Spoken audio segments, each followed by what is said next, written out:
పాఠకులకు నమస్కారం. మనం క్రితం వీడియోలో భారత ప్రధానమంత్రి నియామకం గురించి చదివాం.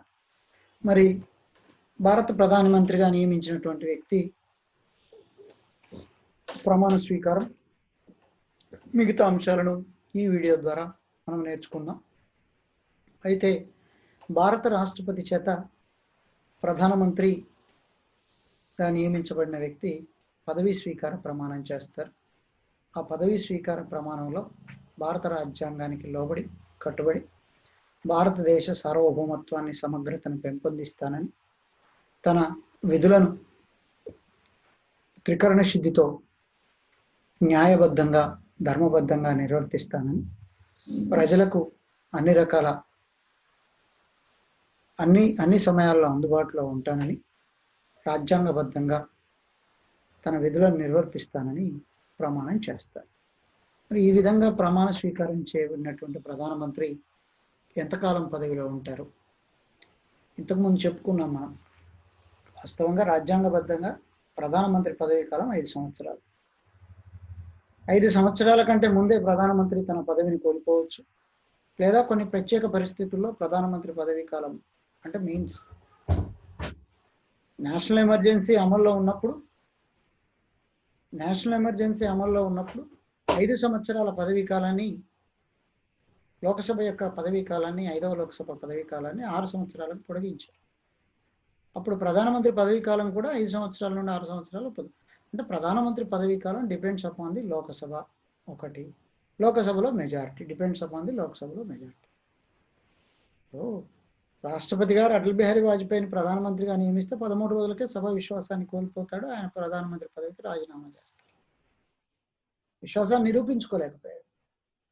చౌదరి చరణ్ సింగ్ను 1979లో ప్రధానమంత్రిగా చేస్తే ఆయన కనీసం పార్లమెంట్ను కూడా సమావేశపరచలేదు. ప్రధానమంత్రి పదవి అనేటువంటిది లోకసభలో majority, maximum Lok Sabha period 5 years, 5 సంవత్సరాల పదవీ కాలం కంటే ఎక్కువ. మరి పండిట్ జవహర్లాల్ నెహ్రూ, ఇందిరాగాంధీ, పండిట్ జవహర్లాల్ నెహ్రూ 17 సంవత్సరాలు, సుమారుగా 16 సంవత్సరాలు 286 రోజులు, 3 months తక్కువ 17 సంవత్సరాలు. శ్రీమతి ఇందిరాగాంధీ గారు కూడా 1966 నుండి she was 1984 in middle duration 2 years, 2 సంవత్సరాలు తప్ప 84 వరకు. 66 to 76 10 years, అదొక 4 సంవత్సరాలు, 77 వరకు. తర్వాత ఇది ఒక 5 సంవత్సరాలు,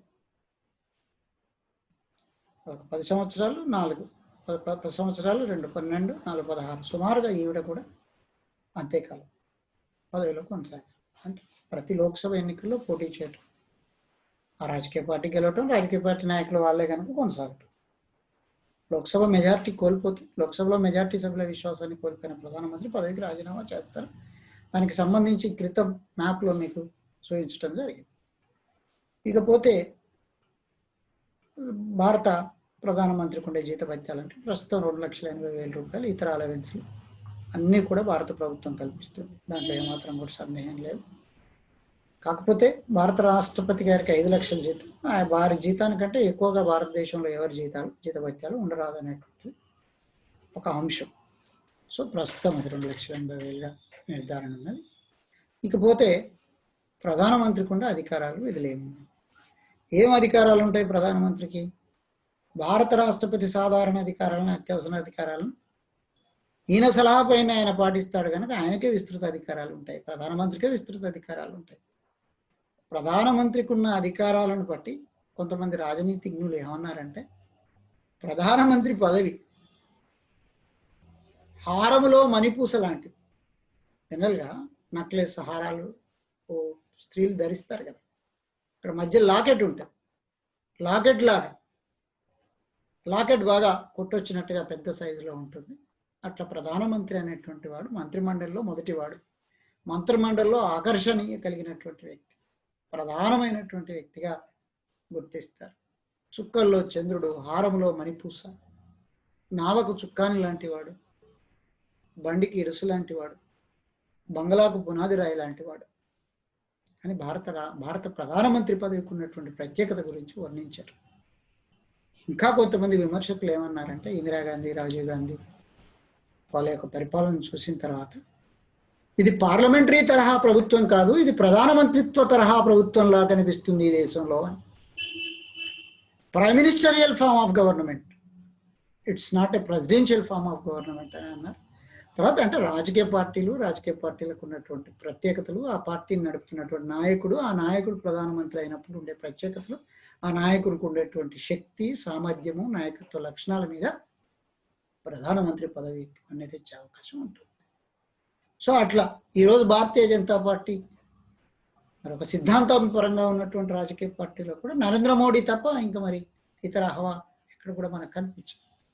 వ్యక్తి చుట్టే ఎవరైతే ప్రధానమంత్రి పదవిలో ఉంటారో ఆ వ్యక్తి చుట్టే వ్యవస్థ అంతా పరిభ్రమిస్తుంది అనేటువంటిది చాలా క్లియర్గా కనిపిస్తుంది. నాటి పండిట్ జవహర్లాల్ నెహ్రూ కానీ, తర్వాత ఇందిరాగాంధీ గారు కానీ, తర్వాత మనకు రాజీవ్ గాంధీ గారు కానీ, ఆ తర్వాత అటల్ బిహారీ వాజ్పేయి పీరియడ్లో అవి సంకీర్ణ ప్రభుత్వాలను తీసివేస్తే మెజారిటీ ప్రభుత్వాలను కనుక చూసినట్టయితే ఆ మెజారిటీ ప్రభుత్వాన్ని నడిపే నాయకుడే మొత్తం హోల్ అండ్ సోల్గా యావత్ అధికారాలన్నింటినీ తన గుప్పిడి ద్వారానే కొనసాగిస్తున్న సందర్భాలు మనకి కోకొల్లలు చాలా అరుదుగా చాలా గొప్పగా మనకి ఇక్కడ ఎగ్జాంపుల్స్ దొరుకుతూ ఉన్నాయి.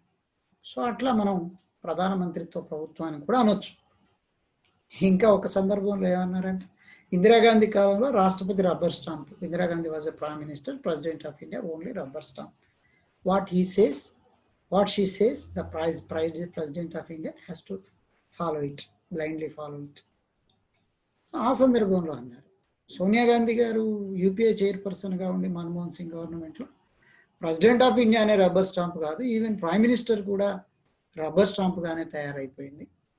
యూపీఏ చైర్పర్సన్ ఏది చెప్తే prime minister of India Manmohan Singh అదే వినాల్సిన పరిస్థితి ఏర్పడ్డది అనేటువంటి విమర్శలు ఉన్నాయి. విమర్శలు తప్పనిసరిగా ఉంటాయి.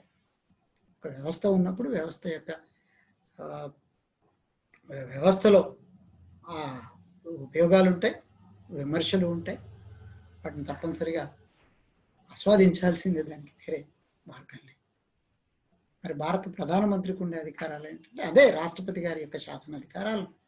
ఇప్పుడు లోక్సభకి 2 ఆంగ్లో ఇండియన్లో నామినేట్ చేస్తారు. ఎవరు ప్రెసిడెంట్ ఆఫ్ ఇండియా స్వయం నిర్ణయం, prime minister, council of ministers ఏది అడ్వైజ్ చేస్తారు చేస్తారు, ఎవరిని అడ్వైజ్ చేస్తారు.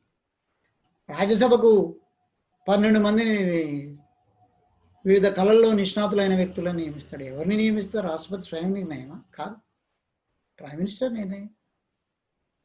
రాష్ట్రపతి ప్రధానమంత్రిని మంత్రిమండలిని నియమిస్తాడు. ఎవరిని నియమిస్తాడు?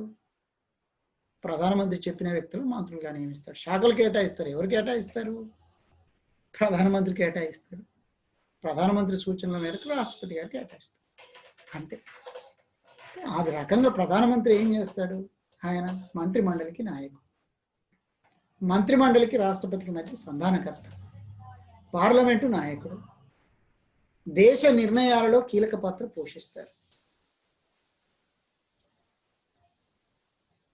ప్రభుత్వానికి అధికార స్పోక్స్ పర్సన్గా ఉపయోగపడతారు. ప్రధానమంత్రి బయట కానీ లోపల కానీ, పార్లమెంట్లో కానీ పార్లమెంట్ బయట కానీ, మీడియా ముందు కానీ ఏది మాట్లాడినా దానికి ఒక ప్రత్యేకత, దానికి ఒక సాధికారిత, దానికి ఒక అధికారిత ఉంటుందనేటువంటి విషయాన్ని మనం ఇక్కడ గమనించాలి. అధికార పార్టీ నాయకుడు, యావత్ దేశ రాజకీయ వ్యవస్థకు నాయకుడు, పార్లమెంటు నాయకుడు, లోకసభ నాయకుడు, ప్రెసిడెంట్కి, రాష్ట్రపతికి, మంత్రిమండలికి మధ్య సంధానకర్త, మంత్రిమండలి నాయకుడు, మంత్రిమండలిలో మొదటివాడు. ఈ రకంగా భారత ప్రధానమంత్రికి విస్తృత అధికారాలు కలిగి ఉంటాయి.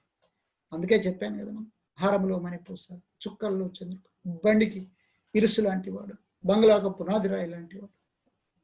చాలా ప్రత్యేకతలు ఉన్నాయి ఆయనకి. ప్రైమ్ మినిస్టర్ పదవి అంత ఈజీ పదవి కాదు, అత్యంత అసమానమైనటువంటి పదవిగా మనం గుర్తించాలి. ఆ పదవితో పోల్చే పదవి మరొకటి లేదు. ఉప ప్రధాని పదవి అని, మంత్రిమండలి పదవులు అవన్నీ కూడా కావు. Ultimate which is the finalise, which is the important. The prime minister post is ultimate post. There is no another alternative of the prime minister post in our country. Yes, relation to the council of ministers, the first point when we discuss, మంత్రి మండలి సభ్యులను నియమించుకునే స్వేచ్ఛ ప్రధానమంత్రి గారికే ఉంటుంది. మంత్రిమండలి సభ్యులను నియమించుకున్న తర్వాత వారి శాఖల కేటాయింపు కూడా ప్రధానమంత్రి గారి ఇష్టానుసారమే శాఖలు కేటాయిస్తారు. ఒకవేళ మంత్రులను ప్రధానమంత్రికి వ్యతిరేకంగా ప్రవర్తించే మంత్రులను తొలగిస్తాడు, వారి శాఖలను మారుస్తాడు. ఇటువంటి అధికారాలు, పూర్తి అధికారాలు ప్రధానమంత్రికే ఉంటాయి. మరి నిజమేనా సార్? ప్రధానమంత్రి అల్టిమేటా, ఆయనే సావరేనా, ఆయన మోనార్క్గా వ్యవహరించవచ్చా మంత్రిమండలిలో అని అడుగుతారు. ఇక్కడ మంత్రిమండలి నియమించేటప్పుడు పార్టీ, సీనియారిటీ, తర్వాత కుల సమీకరణ, రాజకీయ సమీకరణ, వీటన్నింటిని చూస్తారు. చూసినప్పటికీ కూడా ఆ కుల సమీకరణలో, రాజకీయ సమీకరణలో, పార్టీ సీనియారిటీలో తమకు విధేయులైనటువంటి వ్యక్తులను, తనకు నమ్మకమైనటువంటి వ్యక్తులను మంత్రులుగా నియమించుకుంటారు ప్రధానమంత్రి గారు. శాఖల కేటాయింపు కూడా తనకు నచ్చిన వ్యక్తులకు నచ్చినట్టుగా శాఖలను కేటాయించుకుంటారు. అది ప్రాంతమే కానీ, రాజకీయ పార్టీ సీనియారిటీ కానీ, ఇంకా కులమే కానీ, మతమే కానీ, ఇవన్నిటిని చూసుకున్నప్పుడు ఆయనకు తనకు అనుకూలమైన వ్యక్తులను మాత్రమే నియమించుకుంటాడు. తనకు వ్యతిరేకంగా ప్రవర్తించే వ్యక్తులను నియమించుకోడు. సిస్టానికి అగెయినిస్ట్గా చేసే వాళ్ళని తొలగించే అధికారం, శాఖలు మార్చే అధికారం ప్రధానమంత్రికే ఉంటుంది. దాంట్లో ఏమాత్రం సందేహం లేదు. రిలేషన్ టు ది ప్రెసిడెంట్, ప్రెసిడెంట్కి ఏం రిలేషన్ ఉంటుంది ప్రైమ్ మినిస్టర్కి? మీకు చెప్పుకున్నాం, ప్రెసిడెంట్ ఆఫ్ ఇండియా యొక్క ఆర్డినరీ పవర్స్ను, ఎమర్జెన్సీ పవర్స్ను ఎవరు సలహా చేయాలి? ప్రైమ్ మినిస్టర్ సలహా చేయాలి. ప్రైమ్ మినిస్టర్ సలహా ఎప్పటికప్పుడు మంత్రిమండలి నిర్ణయాలను, పార్లమెంటు నిర్ణయాలను ఎప్పటికప్పుడు రాష్ట్రపతి గారికి ప్రధానమంత్రి చేరవేసి పార్లమెంట్ ఆమోదించిన బిల్లులు చట్టాలు అయ్యేటట్టుగా చూస్తాడు. మంత్రిమండలి తీసుకునే నిర్ణయాలు అమలు అయ్యేటట్టుగా చూస్తాడు. మంత్రిమండలికి ప్రధానమంత్రికి మధ్య సంధానకర్తగా, రాష్ట్రపతికి మధ్య సంధానకర్తగా వ్యవహరిస్తారు. ఆ రకంగా రాష్ట్రపతి గారికి ఎప్పటికప్పుడు సలహాలు, సూచనలు అందిస్తూ ఉంటాడు. కొనసాగాల్సింది. కాకపోతే రాష్ట్రపతి ఎవరి సలహాలు వినాలి? ప్రధానమంత్రి సలహాని. లోకసభలో మెజార్టీ లేని ప్రధానమంత్రి సలహాలు వినవచ్చా? వినటానికి వీల్లేదు కదా. లోక్సభలో మెజార్టీ లేకపోతే ప్రధానమంత్రి పదవిలో నుంచి పోతాడు. లోక్సభలో మెజార్టీ ఉన్న ప్రధానమంత్రి వస్తారు. ఆయన సలహాలు రాష్ట్రపతి గారు పాటించాల్సి, దాంట్లో ఏమాత్రం కూడా సందేహం. ఇకపోతే ఇన్ రిలేషన్ టు పార్లమెంట్తో ఏ సంబంధాలు ఉంటాయి ప్రైమ్ మినిస్టర్కి? ఆయన పార్లమెంటు నాయకుడు, మెజార్టీ పార్టీ నాయకుడు. మెజార్టీ పార్లమెంటు సభ్యులు ఆయన పార్టీకి చెందిన వాళ్ళే ఉంటారు. సో వారందరికీ కావాల్సిన ప్రాధాన్యతనిస్తూ ఏదైనా ఒక సందర్భంలో విశ్వాస తీర్మానం, అవిశ్వాస తీర్మానం, ఏదైనా సావధాన తీర్మానం, బిల్లుల విషయంలో ఆమోదం పొందేటప్పుడు ప్రధానమంత్రి పార్లమెంటు నాయకుడిగా తన రాజకీయ పార్టీకి సంబంధించినటువంటి లోకసభ సభ్యులు, రాజ్యసభ సభ్యులను అనుసంధానం చేసుకుంటూ వాళ్ళతో మాట్లాడుతూ అటువంటి బిల్లులు, అటువంటి వ్యవస్థ మరి ముందుకు పోయేటట్టుగా చూసుకునే బాధ్యత ఆయనకే ఉంటుంది. పార్లమెంటు సభ్యులందరికీ, లోక్సభ స్పీకర్ పార్లమెంటు వ్యవహారాలకు అధ్యక్షుడైనప్పటికీ కూడా ఆయనతో ఎప్పటికప్పుడు సంప్రదిస్తూ పార్లమెంట్ సభ్యులకు కన్వీనియంట్గా ఉండేటట్టుగా వ్యవహరించేది ప్రైమ్ మినిస్టరే. లోకసభను సమావేశపరిచేది, రాజ్యసభను సమావేశపరిచేది, భారత పార్లమెంటును సమావేశపరిచేది, వాయిదా వేసేది, దీర్ఘకాలం వాయిదా వేసేది, లోకసభను రద్దు చేసేది రాష్ట్రపతి అని చెప్పుకున్నాం. మరి రాష్ట్రపతి ఎట్లా సమావేశపరుస్తాడు? ప్రధానమంత్రి సలహాపై పార్లమెంటును సమావేశపరుస్తాడు. ప్రధానమంత్రి సలహాపై పార్లమెంటును వాయిదా వేస్తారు, దీర్ఘకాలం వాయిదా వేస్తారు. ప్రధానమంత్రి నాయకత్వాన్ని ఉన్న మంత్రిమండలి లిఖితపూర్వక తీర్మానం ద్వారానే లోక్సభను రద్దు చేస్తారు రాష్ట్రపతి. సో అట్లా ప్రధానమంత్రి విస్తృత అధికారాలు కలిగి ఉంటాడు ఈవెన్ పార్లమెంట్లో. ఇకపోతే ఒక దేశానికి కావాల్సినటువంటి నిర్ణయాలు, విదేశాంగ విధానం, ఒక దేశానికి కావాల్సిన అత్యంత కీలకమైన నిర్ణయాలను ప్రకటించేటువంటి అధికారం కూడా ప్రధానమంత్రికే ఉంటుంది. విదేశీ వ్యవహారాలను మంత్రిత్వ శాఖ ఉన్నప్పటికీ కూడా పూర్తిగా మానిటరింగ్ ప్రధానమంత్రి కంట్రోల్లోనే ఉంటుంది. ఇతర దేశాలకు ప్రధానమంత్రి వెళ్ళినప్పుడు ఆ దేశాలతో సంధులను, ఒడంబడికలను, ఒప్పందాలను ఖచ్చితంగా ప్రధానమంత్రి గారే నిర్వహిస్తారు. ఆ ఒప్పందాలకు వాటికి సాధికారిత, సాంకేతిక అధికారిత, లెజిటిమసీ ఉంటుందనేటువంటి విషయాన్ని గమనించారు. భారత విదేశాంగ విధాన రూపశిల్పిగా ఎవరిని పేర్కొంటాం? పండిట్ జవహర్లాల్ నెహ్రూ, భారత మొదటి ప్రధాని. ఆయన భారత విదేశాంగ విధాన రూపకల్పే కాదు, అలీన విధానాన్ని రూపొందించాడు, పంచశీలను రూపొందించాడు. లీడర్ యొక్క క్యారెక్టరిస్టిక్స్ మీద భారతదేశ ఫారిన్ పాలసీ ఆధారపడి ఉంటుంది. అటల్ బిహారీ వాజ్పేయి, మన్మోహన్ సింగ్, ఇందిరాగాంధీ రష్యాతో 20 సంవత్సరాల ఒప్పందాన్ని, శాంతి ఒప్పందాన్ని ఏర్పాటు చేసుకుంది 1921 నుండి 1971 నుండి 91 వరకు. పంచవర్ష ప్రణాళికలను ఈ దేశానికి పరిచయం చేసినవాడు, ఆ రష్యాలో ఉన్నటువంటి మెతను పరిచయం చేసినవాడు పండిట్ జవహర్లాల్ నెహ్రూ. ఈరోజు చైనాతో డి అంటే డి అని స్థాయిలో చైనాకు మనం సవాలుగా ధీటును ఇస్తున్నామంటే ప్రైమ్ మినిస్టర్ యొక్క ప్రైమ్ మినిస్టర్ యొక్క పాలసీ, ఆలోచన విధానం. ఇది ప్రైమ్ మినిస్టర్కు ఉండేటువంటి ఫారిన్ పాలసీ పై మనం ఆలోచన. ఇకపోతే ప్రభుత్వ అధికారిక నిర్ణయాలను ప్రభుత్వ ముఖ్య అధికార ప్రతినిధిగా ఎవరిని పేర్కొంటాం? Prime minister. ప్రైమ్ మినిస్టర్ లోక్సభలో కానీ, రాజ్యసభలో కానీ, పార్లమెంట్ వెలుపల కానీ, పార్లమెంట్ బయట కానీ, దేశంలో కానీ, దేశం బయట కానీ, ప్రెస్ ముందట కానీ, ప్రెస్ ముందు కాకపోయినా కానీ ప్రధానమంత్రి ఏదైనా విషయం మాట్లాడిందంటే దానికి ఒక జాతీయత, అది భారత జాతి యొక్క ప్రమాణంగా గుర్తించబడుతుంది. ఆయన మాట్లాడిన మాటలకు వాల్యూ ఉంటుంది, విలువ ఉంటుంది. ఈరోజు కరోనాతో దేశం అంతా, ప్రపంచం అంతా అల్లకల్లోలం అవుతున్న సందర్భంలో ముఖ్యమంత్రులతో ఆయన మాట్లాడుతూ ఉన్నాడు. సమస్య పైన ఎప్పటికప్పుడు సమస్యను తెలుసుకుంటున్నాడు, దాన్ని సమస్య నివారణకు కావాల్సిన సూచనలు చేస్తారు.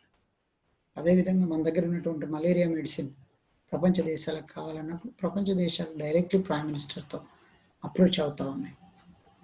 సో అట్లా ప్రైమ్ మినిస్టర్ ఒక పాలసీ, ఒక విధాన నిర్ణయంలోనే కాదు, రాజ్యాంగబద్ధమైన పదవుల విషయంలో కానీ, రాజ్యాంగ చట్టాలకు సంబంధించిన విషయంలో కానీ, పార్లమెంటు బిల్లులకు సంబంధించిన విషయంలో కానీ, దేశ అభ్యున్నతి కొరకు తీసుకునే నిర్ణయాలు కానీ, ఫారిన్ పాలసీస్లో కానీ ఆయనే అల్టిమేట్. ప్రైమ్ మినిస్టర్కి మాటకు సాధికారిత, మాటకు చట్టబద్ధత ఉంటుందనేటువంటి విషయాన్ని గమనించాలి తప్పనిసరిగా. ఇకపోతే మెజారిటీ పార్టీ లీడర్ ఆయన. ఎవరైతే మెజారిటీ, ఏ రాజకీయ పార్టీకి మెజారిటీ ఉంటుందో ఆ రాజకీయ పార్టీ నాయకుడే ప్రైమ్ మినిస్టర్ అవుతాడని మనం చెప్పుకున్నాడు. దాంట్లో ఏమాత్రం కూడా సందేహం లేదు. హి was a leader of the house, leader of the అధికారంలో ఉన్న రాజకీయ పార్టీ నాయకుడు. ఆయన పార్టీని కూడా మర్చిపోవద్దు. పార్టీ లేకుండా, కార్యకర్తలు లేకుండా ఆయన ప్రధానమంత్రి స్థాయికి రాడు కదా, లోక్సభ సభ్యుడు కాదు. పార్టీని పవర్లో ఉంచడానికి నిరంతరం ఆయన ప్రయత్నం చేస్తూ ఉంటాడు. పార్టీ అధ్యక్షులతో పార్టీ అధ్యక్షులతో ఎప్పటికప్పుడు సంప్రదింపులు చేసుకుంటూ ఉంటాడు. సమస్యలు ఉంటే పరిష్కరించే ప్రయత్నం చేస్తాడు. పార్టీలో ఉన్న సీనియర్ సభ్యులకు అవకాశాలను కల్పిస్తూ ఉంటాడు. పార్టీని ముందుకు తీసుకుపోవడానికి ఎప్పటికప్పుడు నూతన ఉత్తేజాన్ని కల్పిస్తూ ఉంటాడు. అట్లా ప్రధానమంత్రి క్రియాశీలకంగా వ్యవహరిస్తారనేటువంటి విషయాన్ని ఇక్కడ గమనించాలి. ఇకపోతే భారతదేశానికి ఆయన హెడ్, రాజకీయ హెడ్ ఎవరైనా ప్రధానమంత్రి. ఈ రాజకీయ హెడ్ ప్రధానమంత్రి ఈ దేశాన్ని నడుపుతాడు. ప్రధానమంత్రి ఈ దేశ సమగ్రతకు, సావర్నిటీకి, సార్వభౌమాధికారానికి ప్రతీక తనే ప్రైమ్ మినిస్టర్. ఎందుకంటే ప్రజల చేత ఎన్నుకోబడ్డ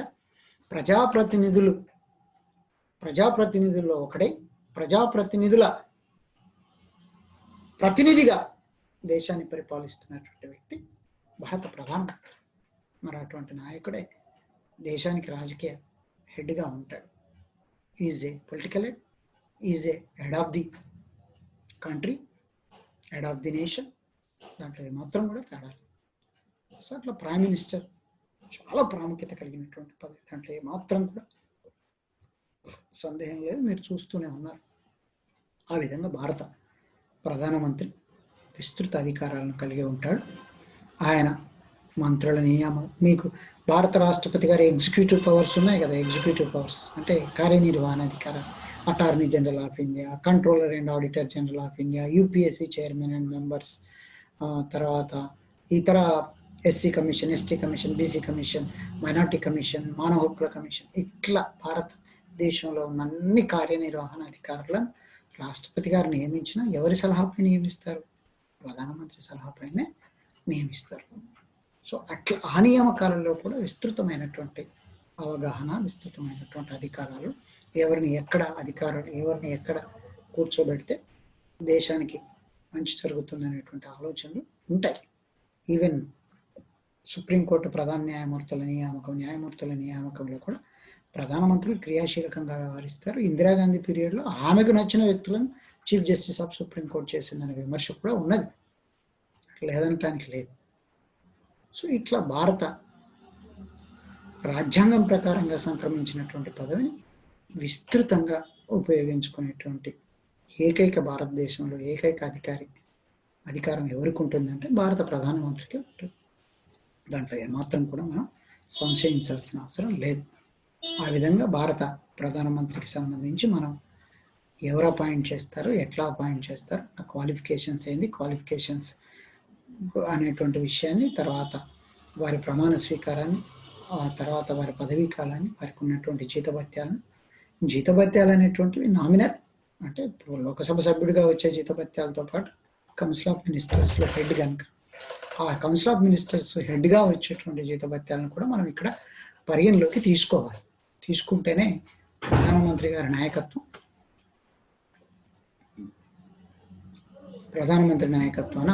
పదవులు కొనసాగుతాయి అనేటువంటి విషయాన్ని గమనించాలి. ఇప్పుడు భారతీయ జనతా పార్టీ అధికారంలో రావడానికి ఆ మోడీ ప్రపంచం 2014లో కానీ 2019లో కానీ, అంతకుముందు ఇందిరాగాంధీ ప్రభంజనంతో ఇందిరాగాంధీ గవర్నమెంట్, నెహ్రూ గారి ప్రభంజనంతో కాంగ్రెస్ పార్టీ అధికారం, రాజీవ్ గాంధీ ప్రభావంతో కాంగ్రెస్ పార్టీ, ఆ తర్వాత మీరు చూడండి అటల్ బిహారీ వాజ్పేయి ప్రభావంతో 200 స్థానాలు గెలుచుకోగలిగారు.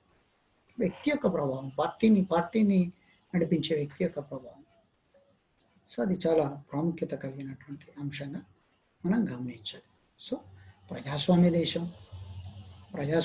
దేశంలో పార్లమెంటరీ తరహా ప్రభుత్వ వ్యవస్థ, ఈ పార్లమెంటరీ తరహా ప్రభుత్వ వ్యవస్థలో వాస్తవ కార్యనిర్వహణాధికారి, రాజ్యాంగబద్ధంగా వాస్తవ కార్యనిర్వహణాధికారి ప్రధాని. సో ఆయన తన విమర్శలు కూడా ఉన్నాయి, విమర్శలు లేవని కాదు. కౌన్సిల్ ఆఫ్ మినిస్టర్స్ నియమించేటప్పుడు ఈరోజు ఉంది, బీసీ మినిస్టర్స్ లేరు. మోడీ గవర్నమెంట్లో లాస్ట్లో కానీ ఇప్పుడు కానీ అంత ఓసీస్, ఎస్సీ ఎస్టీ ఏదో నామినల్ రిజర్వేషన్స్ ఉన్నది కనుక కొంత నామినల్ ఉంది. There was no choice to the backward communities, ఓబీసీకి లెవెల్. ప్రధానమంత్రి స్వయంగా ఓబీసీ కదా, ప్రైమ్ మినిస్టర్ ఓబీసీ అయినాక ఓబీసీ అనేటువంటి ఆలోచన ఏందనేటువంటి ఒక సందర్భం, ఒక విమర్శ ఉంది. కౌన్సిల్ ఆఫ్ మినిస్టర్స్లో కూడా ఇంకా విమర్శ ఉంది. సౌత్ ఇండియన్స్కి మంచి పోర్ట్ఫోలియోస్ ఇవ్వరు, నార్త్ ఇండియన్స్కి మంచి పోర్ట్ఫోలియోస్ ఇస్తారు, ఆ విమర్శ కూడా ఉంది. బట్ వాటికి కూడా అవకాశం లేదు ఇక్కడ, ఎందుకంటే finance minister of India women, south Indian women కదా. తమిళనాడులో చెన్నైలో పుట్టి హైదరాబాద్ కోడలుగా వచ్చినటువంటి నిర్మలా సీతారామన్ సౌత్ ఇండియనే కదా. అదొక్కటి తప్ప ఇంకేముంది, విమర్శలు ఉన్నాయి. ప్రీవియస్ గతంలో కూడా అటువంటి విమర్శ. వెంకయ్యనాయుడు గారు ఎన్డీఏ గవర్నమెంట్లో వెంకయ్యనాయుడు గారు మరి మంచి పోర్ట్ఫోలియోసేనే తీసుకున్నారు కదా. ఈవెన్ యూపీఏ గవర్నమెంట్లో కూడా మంచి పోర్ట్ఫోలియోసే సౌత్ ఇండియన్స్కి ఉన్నాయి, లేదంటానికి లేదు. చిదంబరం ఫైనాన్స్ మినిస్టర్ ఉన్నాడు, హోమ్ మినిస్టర్గా పనిచేశారు. స్వర్గీయ జైపాల్ రెడ్డి గారు కూడా మంచి పోర్ట్ఫోలియోసే అనుభవించడం జరిగింది, అట్లా ఏమాత్రం కూడా సందేహం లేదు. బట్ దేర్ వాజ్ ఇది ఎక్కడ ఏది ఒక వ్యవస్థ ఒక పని చేసినప్పుడు విమర్శ కూడా ఉంటుంది, మనం ఆహ్వానించాలి. మంచి విమర్శను అయితే స్వీకరించాలి, చెడు విమర్శను అయితే తిరస్కరించాలి. అంటే సందర్భం సమస్య లేదు. ఫారెన్ పాలసీ విషయంలో కూడా కొంత విమర్శలు ఉన్నాయి, లేవనటానికి వీలు లేదు. ఎందుకంటే ఫారెన్ పాలసీలో నెహ్రూ గారు అటు చేశారు, ఇటు చేశారు. ఆ రోజు అంటే అగ్రరాజ్యాల సరస్సును చేరకుండా అలీన విధానాన్ని ఏర్పాటు చేశారు. పంచశీల ఒప్పందం చేస్తే 4-5 సంవత్సరాలకే చైనా యుద్ధం చేసింది మన మీద. ఒక విమర్శ ఉండవచ్చు, నేను కాదన్నట్లేను.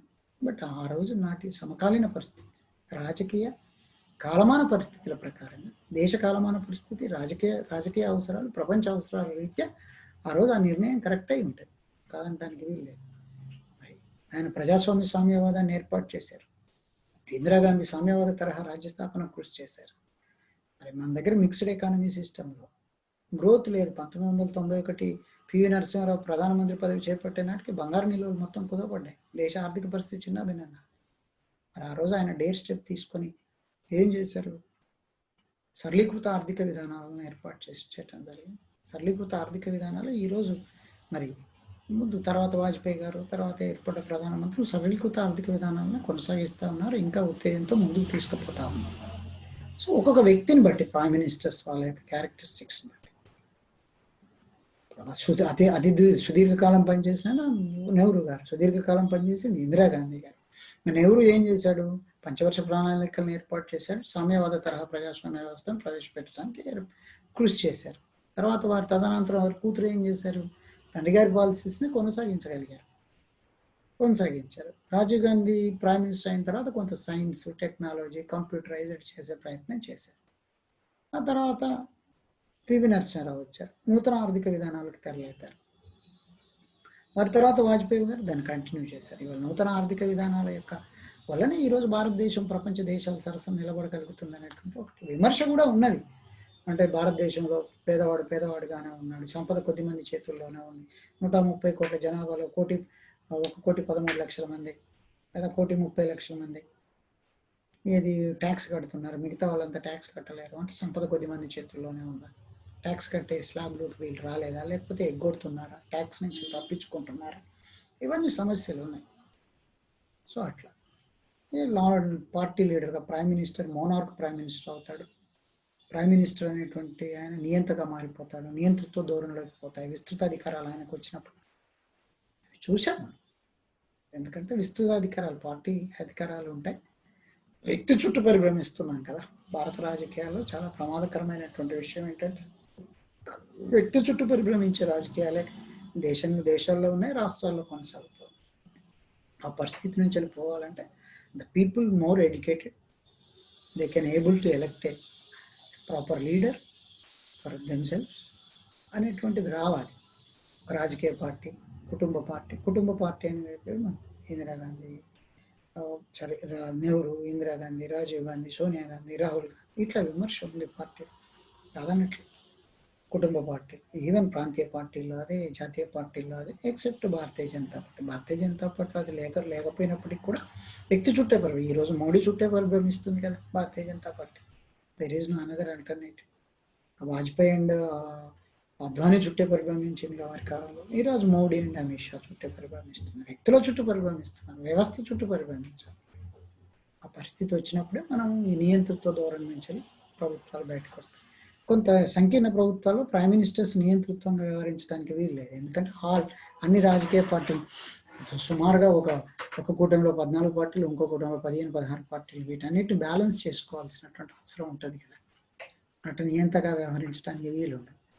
సో ఎప్పుడైతే మెజార్టీ స్థానాన్ని రాజకీయ పార్టీకి గెలుస్తుందో తప్పనిసరిగా ఆ పార్టీ నాయకుడు కొంత కఠినమైన నిర్ణయాలు తీసుకుంటాడు. ఆ కఠినమైన నిర్ణయాలని కొంతమంది ఏమని విమర్శిస్తారంటే నియంతృత్వ పోకడేనా అంటారు.